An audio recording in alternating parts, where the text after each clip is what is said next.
appreciate the early comments made by our hosts by way of African history, African heritage, which to a large extent has not been given its prime place in our educational system and even in the conduct of our affairs. As you were told, I'm a professor of history, and is that on the 26th of September last year, I gave my inaugural lecture in the University of Benin. I will refer to it here later.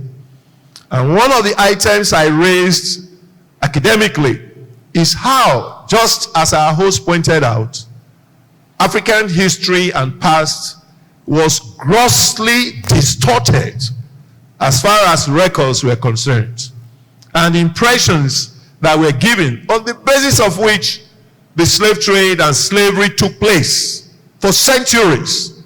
And anytime I'm teaching my students, I tell them, because my area of focus is blacks in the diaspora, that is diasporan history and dynamics. I tell them that when we talk of centuries, from about the 16th, then you add the 17th, you add the 18th, that is for every century you are talking of 100 years.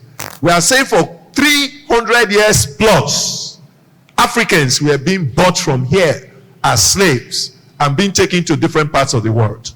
And that is why the new world today, as we have it, the areas of the Caribbean and all, you see many blacks there. They are not originally from there in quotes. They are descendants of people that were taken from Africa. And one of the justifications they gave was that Africans were, in quotes, almost subhumans. When later on, by the 19th century, they were trying to write about African history, they were now saying that there was nothing worthy of study about Africans. That what was available, according to one of the British historians, Trevor Rupert, was that what is called history in Africa is nothing but the gyrations of barbarous tribes in picturesque but irrelevant corners of the globe. And that is that Africa was seen almost not to have anything to contribute or to have contributed anything in terms of civilization or development. But African historians, nationalists, Eddy and many others have since debunked that. And just like our host mentioned just now, we have one of the longest surviving dynasties, that is monarchy, as far as Africa and indeed the world is concerned. And it's even waxing stronger. Let's give a clap to Great Benin Kingdom. So I'm going to talk to this paper. Because as a professor, I went on, I was taking all the grammar, because if I don't talk like that, you will not know I'm a professor. But those compares, when they started now, show that they also are fully in charge of words as well. But we will try to situate first by way of an introduction what this thing is all about. Then I will highlight, because I've said the main focus is the issue of the family. And that is, what was it like in terms of the family institution as far as Africa was concerned? And of course, what are now the challenges that the family is facing? And of course, I will try to give my own modest recommendations as to how these problems can be addressed, so that the resilience, so that the culture of Africans can be transmitted by way of heritage, because the way we are going, part of the reality, under the force of globalization, a concept I will explain later in this presentation, we find that a good number of our children, a good number of our youths are almost now totally disconnected from what we can call African heritage. And if there is that disconnection, it follows that there is no hope for the future. So I want to really thank the organizers of this program, because events like this really give us hope that we all have to work together in tandem to see that what our people, our forefathers worked for, the good part of it, we have to sustain it. Because I've always said, Africa was not idyllic in terms of its nature of the past. Any person trying to say that Africa was so great and all is not telling the true story. Because as historian, I will tell you the good, the bad, and the ugly, and to see what we can still extract from the past in order for the existence of the present. I even address that concerning the family institution, the roles and positions of parents, fathers, and what they sometimes are still hanging on to that is not distorted in the light of new realities that we have in our environment. So, I've said here, by way of an introduction, and I'm conscious of time, is that these are very challenging times in all facets of human existence, especially in our continent of Africa, including our country, Nigeria. Whereas we ordinarily look forward to a better tomorrow, the present situation seems to be one where people are beginning to talk of the good old days with great anxiety about what the future holds. Despite some of the positive steps that were made in the development of Africa after independence from European colonial rule, most of Africa seems to be in turmoil. And worse still is the fact that she seems to be retrogressing and not joining in the major revolutions that are changing other parts of the world. The previously dominant, negative, Eurocentric view of Africa that tended to portray the continent as devoid of civilization before the coming of the Europeans, a view that nationalist historians from Africa dedicatedly and scholarly debunked, seems to be rearing its head again. Of crisis, and that is because what we are seeing is that as far as African institutions, communities, and countries, they seems to be deeply immersed in the doldrums of crisis and underdevelopment. Unfortunately, this same perception seems to be showing in the family life, especially as it applies to our cultural values. Our family institution, we must say, is under threat. We're also saying here that it once historically time-tested, cherished, functional, cohesive, supportive, caring, reassuring, and resilient family institutions in Africa is under great stress, to the extent that divorce is now very rampant. You now find young couples, after all the glamorous parties and all, just within a month or two, crisis will start. For what we are going to state here, why? And between a short time, maybe because pregnancy occurred even before the marriage, a child will be born. But the next thing you are hearing is that there is separation, that divorce has already occurred.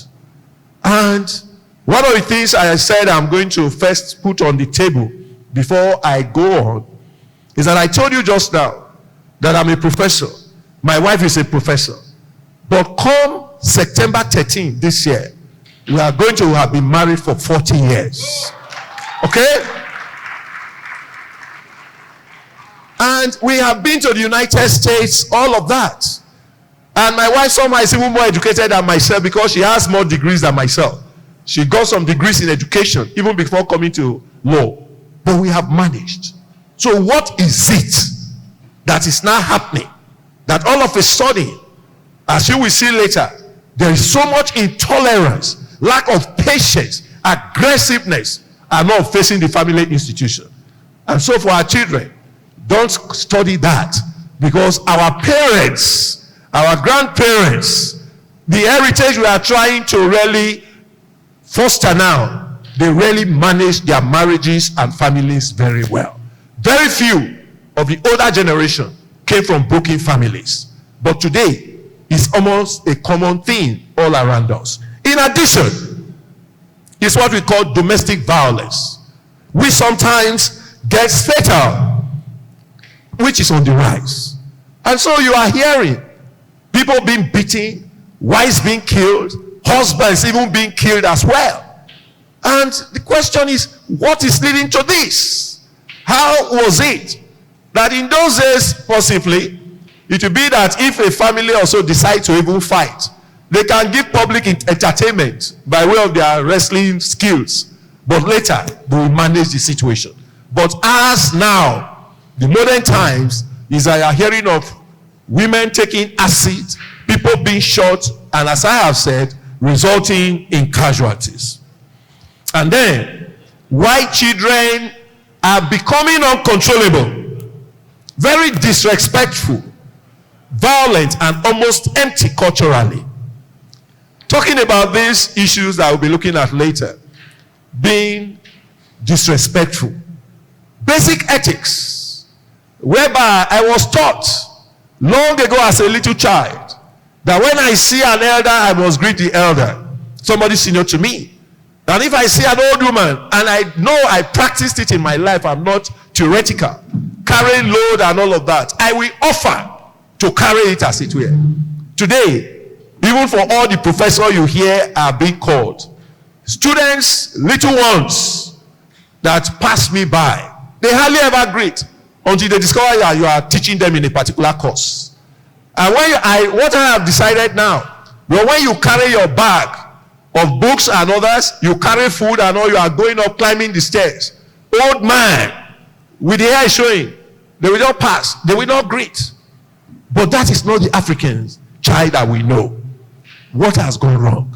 Because as you will see later, the issue of home training and all, cultural upbringing is now lacking. And so they are disrespectful and they are violent in terms of their ethics, values, and norms of traditional African society. How can it really be?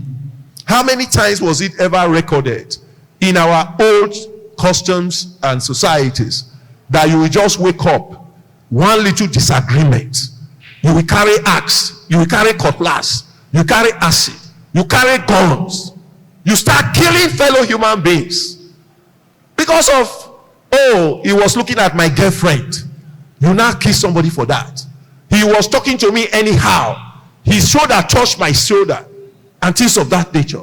People that are supposed to be, maybe at the university level, for example, whose parents are brought in there to come and be doctors. Because as the dean of students, Professor Wanze, the then vice chancellor, one of the reasons he decided to fight cultism, just like the governor is doing now, was at the University of Benin. He said when he became vice chancellor, almost the very first week, they were writing examinations.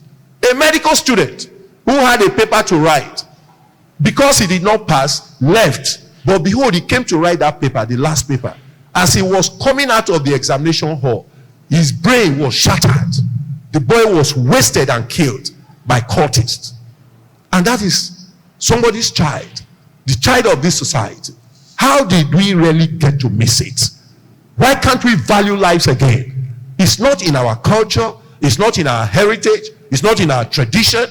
And one of the contradictions about modernization is that we are taking the bad side rather than taking the good side. Why is it that we are not becoming people that are discovering new things just as they are doing in the West?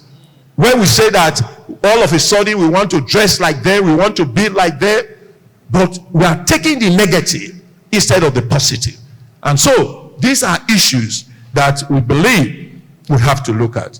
As I have tried to say here, because I'm conscious of this time, is that I address the fact that those of us here in the continent and our people out there in the diaspora, we have to cooperate, because there's a new development, a new reality about the fact that, as it were, some of our children that are being born out there, they may never know about this continent again. And so how, what image of this continent do they have? You can't blame them, because even in Benin now, for you to move from Benin to Esan, to go to Esako, you'll be saying prayers and fasting for days before you enter the road, because you are not sure what is ahead. And so how will a child who all he or she is seeing on television or reading online is issues of deaths and killings and suffering and all, leave New York, leave Washington DC, leave London, or anyway he says coming to Africa? For what? What is he or she coming to look for? So there is the need for us as a people to collectively work together to see how all this will be dealt with. We will try in this presentation to examine the nature of challenges that are facing the people of our society, especially as it relates to the family. We'll be using Nigeria as our major focal point of presentation, because as we all know, to a large extent, Nigeria has not been able to live up to expectations. After all, while Nigeria has been tagged the giant of Africa, thank you, she has yet to develop to realize its potential. It is important to state ab initio that I do not recognize and celebrate, I do recognize and celebrate some very tangible and laudable developmental strides that have been taken in Nigerian nation building and indeed Africa since independence. So I'm not one of those that is always just singing about the negative. We must also know where we are coming from, because I teach European imperialism and nationalism and post-independence development in Africa. I teach it as a course. I know the great strides that have been taken. This was a country where not too long ago, how many people were even having school set, what we call school set, TC2? How many places had universities of that nature? How many people had even houses and things of that nature? But what we have today is that we have made progress in certain direction. But what we are trying to say here is that, but we intend to draw attention to, in this presentation, some of those negative practices and beliefs, especially by leaders at different levels, and even the general society, that have tended to erode our values, ethics, and norms, that are militating against the positive development in Nigerian society, especially as such, have also greatly worked against the functionality of the family. The times are really tough and perilous for the people of Nigeria, including the family institution. It is within the family that the fabric of our society that incorporates fathers, mothers, and children are situated. We'll be looking briefly at the concept of family, fatherhood, motherhood, and children, especially as they relate to building a functional, dependable, and progressive society. What do we understand as the concept of family, especially as it relates to Africa, and what role is expected to be played by different actors in that family institution? What was the situation in Africa before the coming of the Europeans? What impact did external forces have on the institution of family? What new responsibilities did colonialism and the attendant Western civilization and Christianity trust on the members of the family? And what is the current situation of things? Before we proceed, it is necessary to attempt a brief clarification of terms. In this regard, hosts and of course great participants in this conference, I've tried in this paper to define what a family is. And of course, the issue of fatherhood, motherhood, and children. As I said, I will just be highlighting some few things. One, the fact is that it is commonly accepted that the family, especially the nuclear one, is seen as the smallest unit in society. The nuclear family is often seen as being made up of the father, the mother, and the child or children. According to the Oxford Advanced Learners Dictionary, it defines the family as, and I'm quoting now, a group consisting of one or two parents and their children.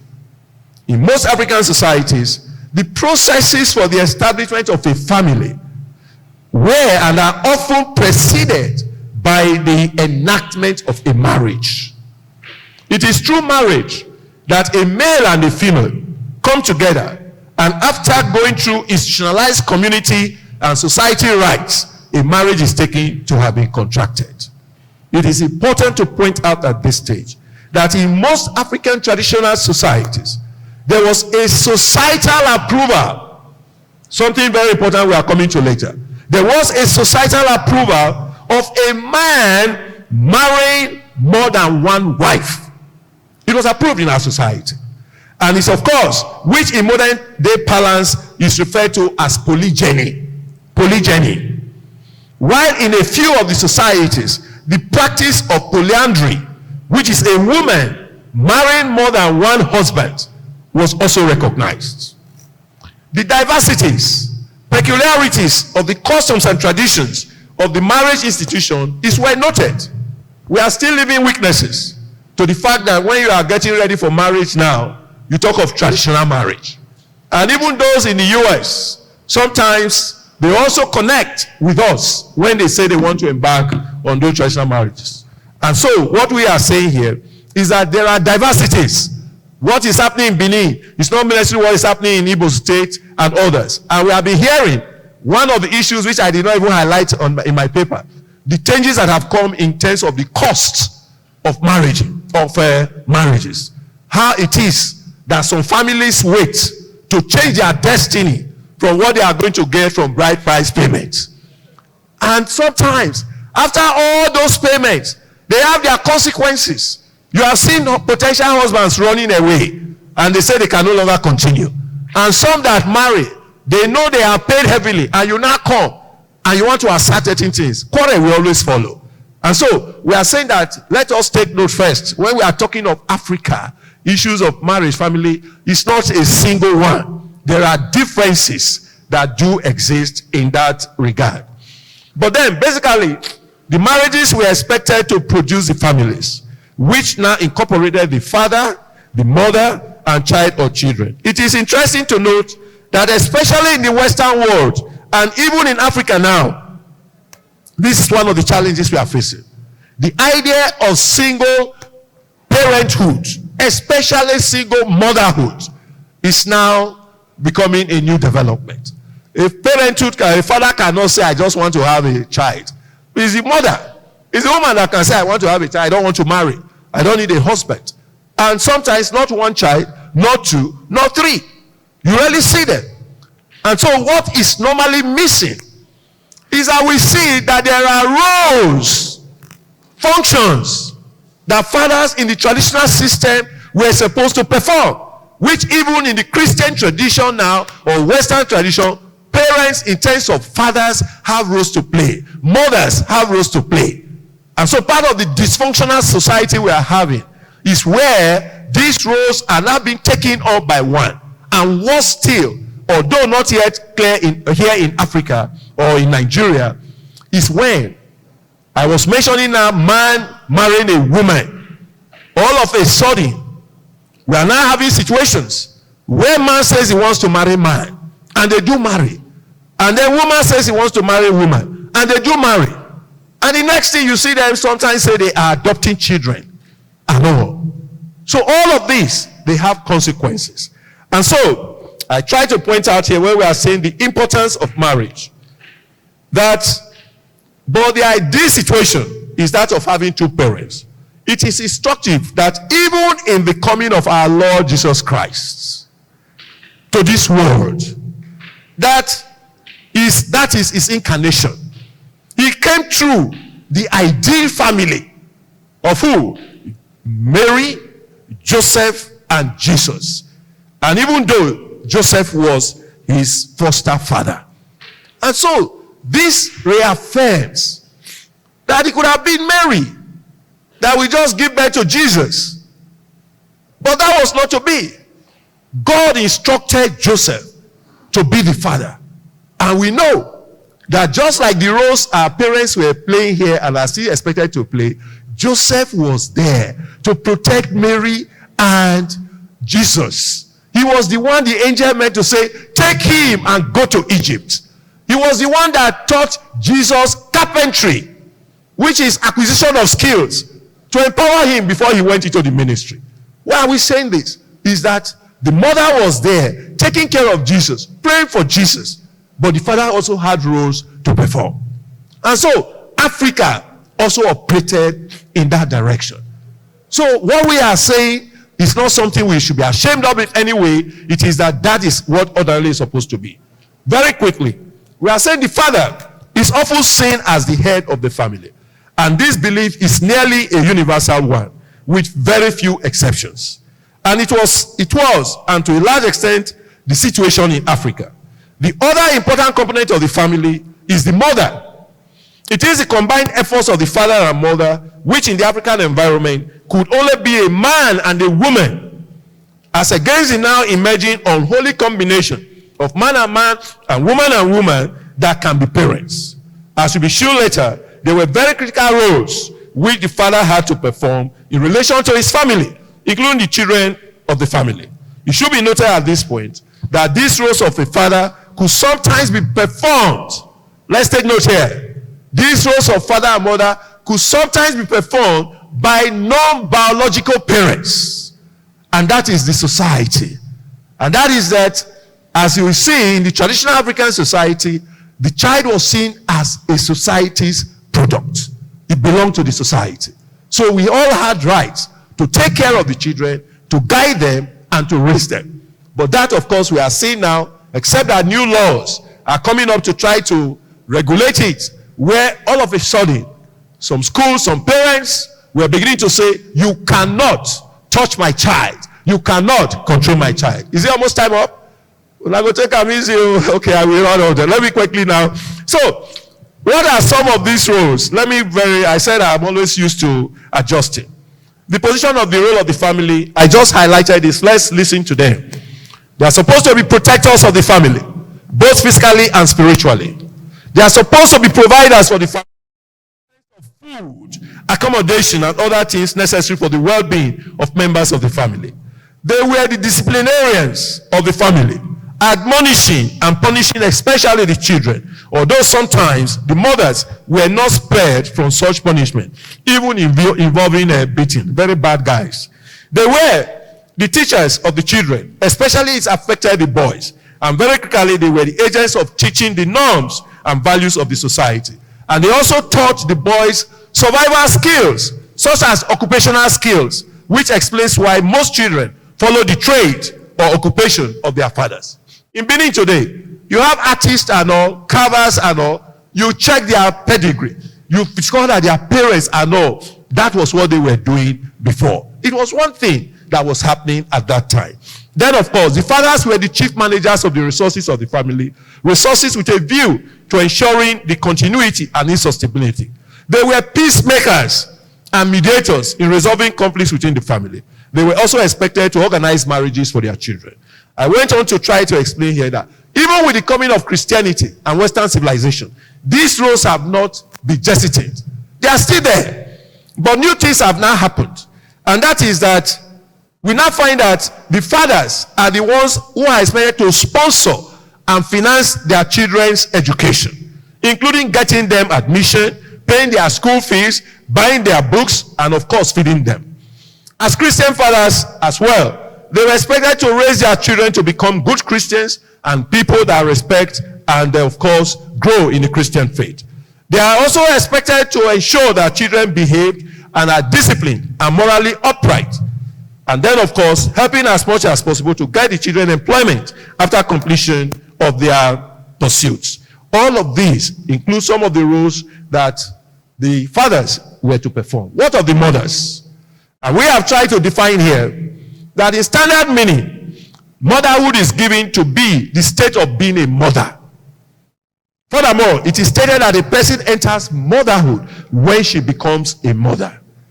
This most commonly happens when a child is born. But it can also happen through adoption or by marrying or becoming a partner to someone with children. Motherhood is gender sensitive. It's only that you find that specific version of the term parenthood. It is, when you are talking of motherhood, is that these are mothers. We are saying motherhood is given to encompass various features, which we have tried to highlight here. But then, what is their function? We said here, the mother played indispensable critical role in the family, taking care of the husband and children, training the children, protecting the home, both physically and spiritually. That is mothers. And of course, and most times, supplementing the resources needed for maintaining the family. Our African mothers or women were never lazy. They were not those that maybe we just sit at home, you go to the farm, the food will come. No! The African traditional society in occupation was integrated. If the man was farming, the woman will have the time when she will have to come and tender the farms and all in terms of clearing and then harvesting and other things. Most times they were also those that sold excess products. So the women in Africa were resourceful, hardworking, entrepreneurial in their courage during the time in question.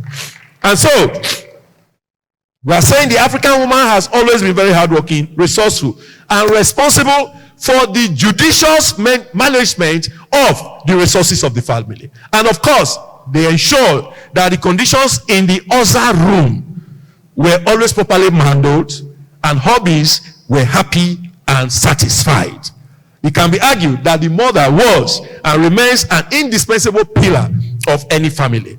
Up mothers, 3 bozas to our mothers. Boza, boza, boza to our mothers, as it were. And so we have tried to look at other things in this paper. We try to look at the environment in which parents are now finding it very difficult to operate. The economy is tough. Some parents, no jobs. And so if you have no job, how do you get the resources to perform those responsibilities that we have talked about? That is a major problem that we have looked at here. Of course, there's a major point I raised, chairman and speakers, that this with globalization, that is the new cultural threats that we are having, where new values are coming, and one of it, of course, has to do with what technology has brought. The phones, the handsets and all. They are causing crisis in family. Because unless we are not conscious of it, we may not know. All of a sudden, although we thank God that yesterday, a new narrative came about the poor performance of our children in terms of the last UTME. And that was the issue that everybody was not thinking that, oh, the children were over using the computers. But the point they never know is that in this country today, I dare say, even without carrying out studies, more than 80% of our children don't have access to phones. More than 80%. Even most of the adults that you see there, they don't have access. They don't even have the capacity to process them. As we said, the villages, they don't. And you are coming to say that it's because of that they did not perform well. Thank God that Professor Ishaka yesterday now said and cried and apologized to Nigerians that it was a technical hitch that made it that so many people failed, whereas they were not supposed to fail. You gave people questions to look at passages. The passages were never given to the students to see. And so, these are some of the things. But we are saying that the truth is that some of our children are overindulging in the usage of phones. Number 2, even parents are overindulging. As I have tried to state in this paper, those good times that parents used to spend together, they are almost non-existent again. And so you find father, mother, child sitting in the room. Everybody is doing his own. Even to watch programs, you put on a particular program, the children are doing their own, as it were. How can you build cohesion? It comes to issues of entertainment. People now, fathers, because of what they are exposed to, they can decide to be going to the club. They don't care whether the mother is there or not. Because of pursuit of jobs, you find that the parents are no longer available to raise their children, to teach them anything. Mothers hardly see their children. They can wake up before 7 and take off. The fathers are not there. And sometimes, I jokingly pointed out here, the housekeepers keep the house, keep the children, and sometimes they even keep the husbands for the mothers, as it were. Part of the crisis of our society today.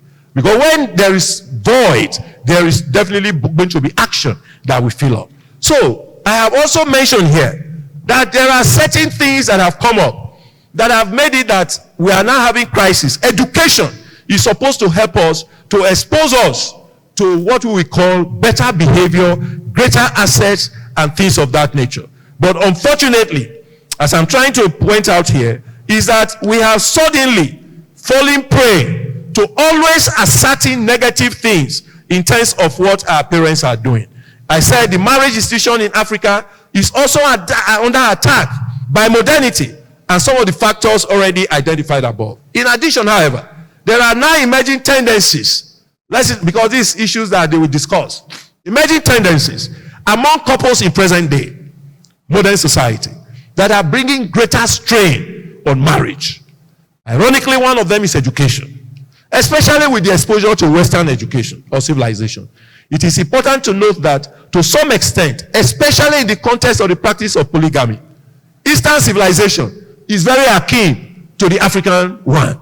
And that is, I still go to the north, they are marrying as far as 3 or 5 wives.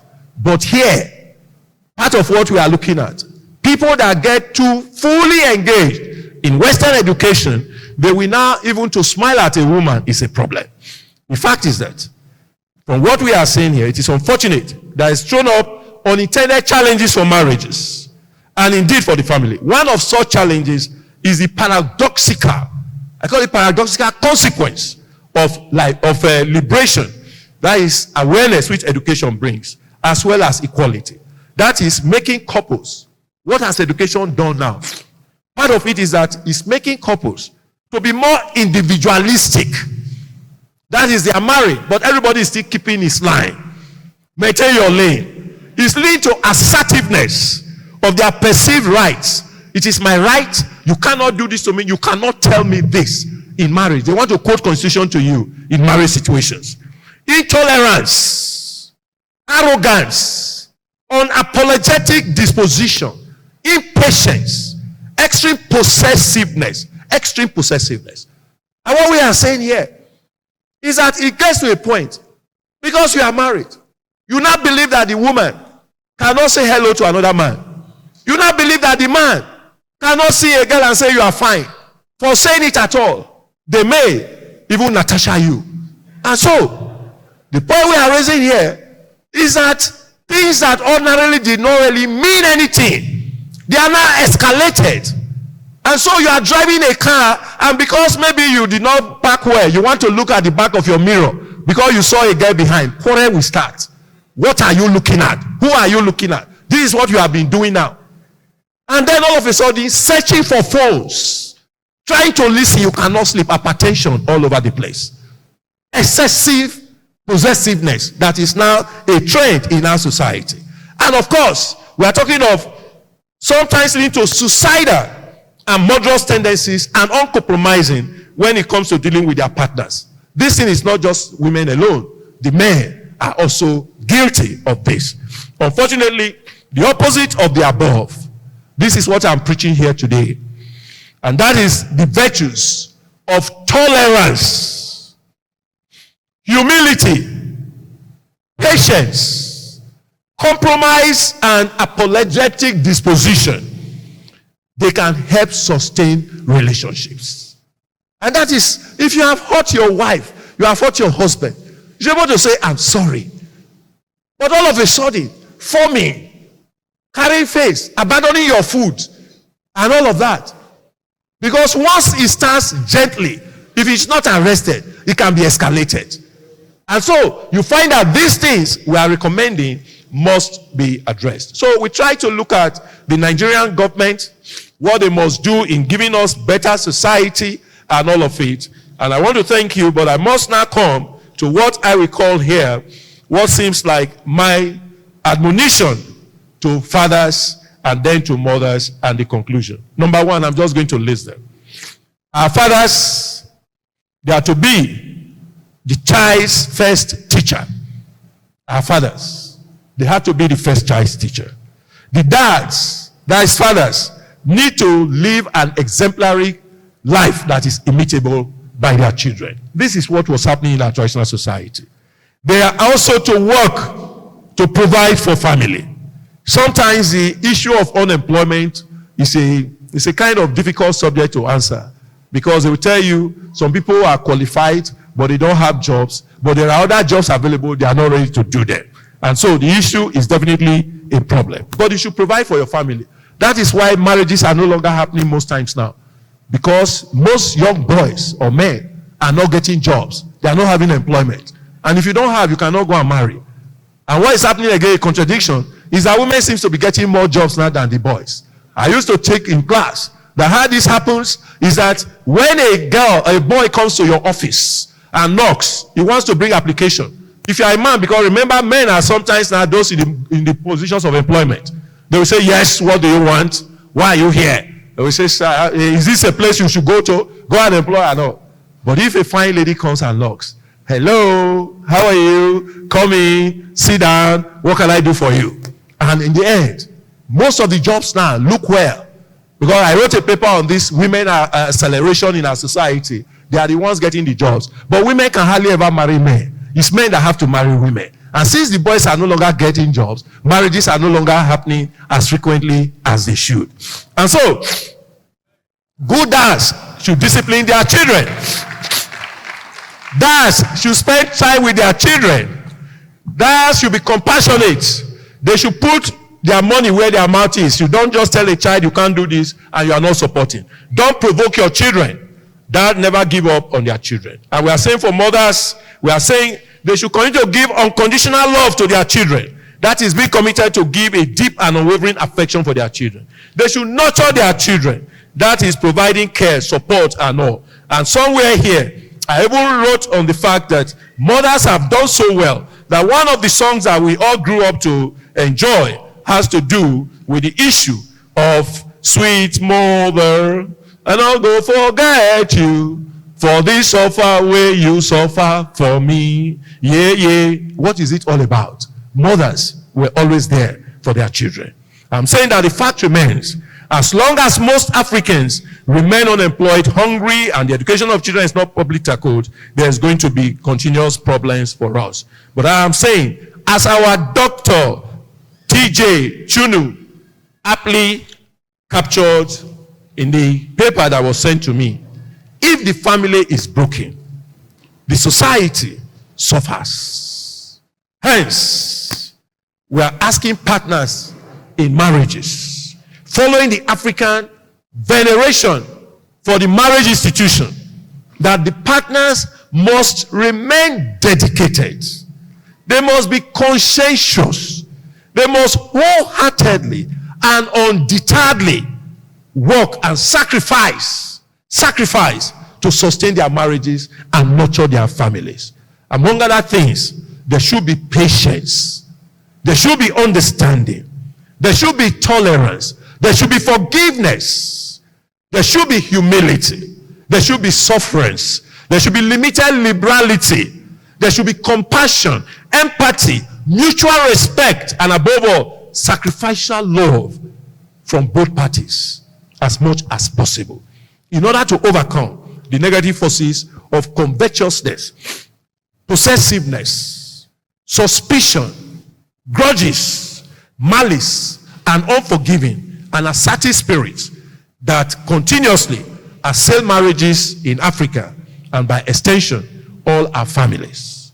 Seeking professional, listen to me now, seeking professional and spiritual counseling and resorting to amicable resolution of disagreements in marriages can go a long way in helping to sustain marriages in Africa, and via it, families which we raise boys and children that we help to uphold and preserve African cultural values that can be transferred and transmitted to the upcoming generations of Africans.